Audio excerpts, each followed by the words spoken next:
Live stream sponsors People's Bank and Trust and Landmark of Taylorville. Now I'm sitting down with Dick Breckenridge with the Christian County Ag Group. How are you doing today, Dick? Very good. Glad to be here, Tim. Super good to have you today. And, we've already been talking here. We're once the rural policy advocate, but now you're enjoying your retirement and still staying busy, of course. Yes. I wouldn't know life without being busy. Well, you definitely are staying busy and you're making your mark out there, especially with the Christian County Ag Group. Can you tell us a little bit about that for those that don't know? Back in, I would say, 1996, I was working here in Taylorville, and there was a group of us, Linda Smith, Gary Letterly with U of I Extension. We had folks over at Department of Natural Resources, Soil and Water Conservation District, and we were all friends. Didn't necessarily socialize together, but we were good friends, like to talk about agriculture. And along the way, it was kind of an interesting time back then, because that's when we partnered with Gary Sperling, who was a Lake Taylorville advocate. And through this collaboration, we brought together a voice for the Lake Taylorville and agriculture, because it not only had pieces that talked about keeping soil on the farm, it talked about conservation practices and water quality issues in the lake. We did that, and Dudley Smith Farm, which is over by Pana, that was Gary Letterly's passion during his time here. And things would come up, and this group, we would just kind of embody it and say, okay, we're all on that bandwagon. Let's go do it. Let's create a voice for it. And it was an exciting time. And through these projects that we encountered, we thought we needed a presence at the county fair. And so we created back then the Ag Group, and we had a tent at the fair, and it would address, maybe health issues, agribility. We had one of our members that was challenged and used the program agribility in terms of how does a person with needs drive a tractor? How does he get from the ground up into the cab? And so things like that. We as a group would embody and talk about, and so Ag Group was founded, and it was a great time, a great collaboration. We did passed an ag referendum, and probably the most unique thing at the time, we were working on an extension referendum. And we were not having a great deal of luck, to be very honest, because, taxes are never very popular. But here again, we saw a need for agriculture, the presence of extension in our community, which was very important, because that was a pathway to knowledge about genetics and crop conditions and such. But we were not getting our voice heard. And so we actually partnered with WTIM at the time. And this came about by driving down the highway one day, and I looked at this wall of corn that was next to the highway. And I do live on our family farm. But I was going down the highway, looking at this wall of corn, and I thought, that's all we see. We don't know what it looks like from the air. This patchwork of agriculture that we love and is so important to our community, we really didn't know what it looked like. So at that time, we had flying farmers. We had 3 or 4 here in the county. One was a couple were a good friend of mine. So I asked them, I said, if we brought you together at the airport, we invited mayors and dignitaries, state reps at the time, a state senator, we'd do a fly around and have WTIM do the broadcast from the air. So we did.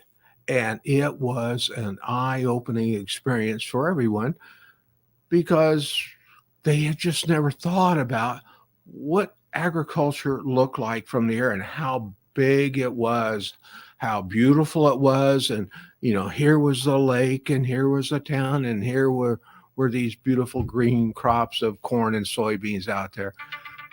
So at the end of the day, when we came back, we had the greatest community of advocates for extension and what extension did to support agriculture and make that connection between agriculture and the community. So that was something I really always look back. Sean Balint was here at the time, and I think Sean works up in Springfield now, but I still see Sean occasionally, and he still talks about that day. But it was truly a great event, and again, a great partnership with WTIM. That's a great story there and a great summary of the Christian County Ag Group there. And as someone that isn't too involved with farm life, and so many people aren't, I think we had someone on the station came in, told us that 98% of the population is not involved in any way of family farms. And there's that 2% like yourself that is involved in family farms. I don't know anything about farming, and you did a good job of showing the community what it's all about. It's really dominant. Well, I don't know if we've done a good job in that or not. The voice ebbs and flows over time. If like right now, the dryness, the drought is a big topic. So the community hears a little bit about some of the trials that farmers are going through right now with the lack of rain, and they hear a lot about that. They see high prices in the grocery store, but a lot of times, whose fault is that? It's the grocery store. They don't think about the other end, the demand supply structure out there that farmers, if we've lost 50% of our crop due to some climate condition, that affects food prices. Things in Ukraine have affected our food prices, our fuel prices. So, when you say the consumer, I would say, is involved in agriculture, but it's almost at a subconscious level. We always liked the story of asking a little girl, well, where did that milk come from? Well, of course it came from the grocery store. They don't think about it being from the cow. And so this is one thing Farm Bureau has really been great at. They've made this consumer to the farm connection through a number of their programs and trying to educate the public to a greater degree about where does their food come from. And, corn, 3 rows out of 10 go to ethanol. Well, a lot of people burn ethanol in their cars. Soybeans, what's the protein for, goes into hogs, chickens, and everybody likes fried chicken. But making those connections sometimes, making the public aware of where our food comes from is always a challenge. And I think we're doing a better job of that today, but still it falls short in some instances, such as, food availability. We talk about towns that don't have grocery stores. We talk about food deserts, and food deserts in the Midwest, in the midst of plenty, and yet we have a lot of our fellow citizens that really it's challenged them to have fresh food, fresh fruit, fresh vegetables. But then on the other side, we've also seen the growth of our farmers markets. So there's a lot of things happening in agriculture. It's always evolving. Totally. And you talked a lot about food pantries just now and food deserts in a place where we really should not have a food desert. Food pantries have been doing pretty well here in Taylorville, and we have a lot of community engagement there. We have an outstanding food pantry. I've been with the food pantry now 2.5 years and never thought about it. And all the time here, growing up in Taylorville, it was just something that I didn't know anything about. And during COVID, I had a friend of mine that he mentioned to me. He says, yeah, I'm going to go out and volunteer at the food pantry. I thought, well, that sounds like a good deal. I'll go out and I'll pop in and, offer a little assistance. Well, 2.5 years later, I'm there. It's a great group of volunteers out there that we we really work hard to make sure everything runs, everything, you know, we travel to Normal, to the Midwest Food Pantry. We have our food outlet in Springfield. Our local grocery stores help us a great deal. But it's kind of funny. It's like working in a grocery store, and we have to bring it in, unload it, put it on a shelf, stock shelves, and then, you know, when the clients come in, we're there to help them get the food they need to make things meet. And it's it's um, it's a humbling experience because a lot of us take food for granted. We go to the grocery store, we buy what we need, uh, we watch the coupons, and uh, life is good. But for a lot of people, and it's not their fault by any means, they're really food challenged. And so we're there to meet that need. And currently, that need, unfortunately, is growing in this economy. And, you know, policy people will say, yeah, well, high rent, gas prices, just fuel prices in general. It can be, natural gas. It can be things like insurance or health issues. So we're there to help people that have that need, and very, very rewarding experience. And again, great people out there helping make this happen. Truly altruistic work there with the food pantries. You guys are really doing the most for the community. That's great. We're going to take our first quick, short little break here. I'm sitting down with Dick Breckenridge from the Christian County Ag Group. You're listening to the WTIM Information Station. Your information station, WTIM.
your information station, WTIM. Welcome back into the WTIM Information Station. My name is Tim Zalabak, bringing you your WTIM morning show. Thank you so much to our live stream sponsors, People's Bank and Trust and Landmark of Taylorville. Now let's get right back into it with Dick Breckenridge from the Christian County Ag Group. We've talked so much already about food pantries and who the Ag Group is and what they do. So now let's talk a little bit about some of your upcoming events here, Dick. Okay, thanks, Tim. July 12th, I belong to a group called Rural Partners. We make a connection with rural communities across Illinois. What are the success stories? What are the issues that they're dealing with? My focus in my career was around 10 counties that were under 10,000 population. 7 of those were in Southern Illinois, but 8 were up in the northwest part of the state, Pike County, Calhoun County, 4 counties. Some were 10,000 less because of geography. They were small. And then we looked at communities that were 10,000 and under and what were their challenges and such. And so Rural Partners looks at those communities, and we partner through our academic resources through Western Illinois University Institute of Rural Affairs, a great organization that looks at these issues of communities that's lost a grocery store, or communities that's trying to figure out how to be better organized amongst their civic groups or their economic development groups. And so they have a program called Mapping. These programs flow through Rural Partners as we work with the Institute. We help fund a small part of the Institute. And then we have a wider connection with Northern Illinois University, University of Illinois, Illinois State and Southern Illinois University in small part. But again, we bring those resources to focus on issues in rural communities. And having said that, we take 2 or 3 communities every year and we showcase them for success stories. A couple weeks ago or 3 weeks ago, we were over in the town of Macomb. What I found fascinating, and I've been in Macomb hundreds of times, that it was the hometown of the lady that created Monopoly. And I just found that fascinating. Back in the day, it was called the landlord's game. She created this thing, and now Macomb is like a lot of communities. They find something. We have Lincoln and the Pig, and chili capital of the world. So we're coming to Taylorville to showcase Taylorville on July 12th, and we'll be meeting at CTI offices at 10 o'clock that morning. We'll hear a number of speakers talk about Taylorville, economic development, businesses.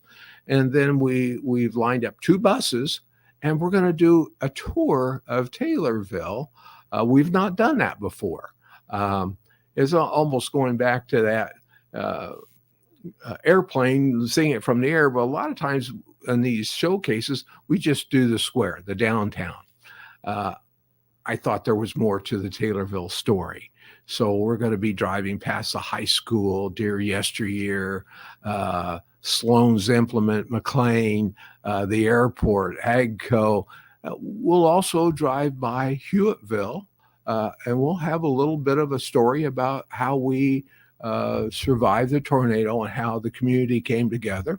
End up out where ADM and the YMCA, our new coal museum, which is really a shining star here in our community, end up back on the square, and we'll have lunch on the square, and we'll hear more speakers, and it'll be a great day, a great showcase for Taylorville and the great things we're doing. Gosh, that sounds really exciting, and you're not going to want to miss that. That's July 12th? Yes. Beautiful. That's July 12th. Well, this has been our time. Dick, we could sit down all day and talk about this. I wish we could, but we're out of time. I've been sitting down with Dick Breckenridge from the Christian County Ag Group. You've been listening to the WTIM Morning Show here on the WTIM Information Station.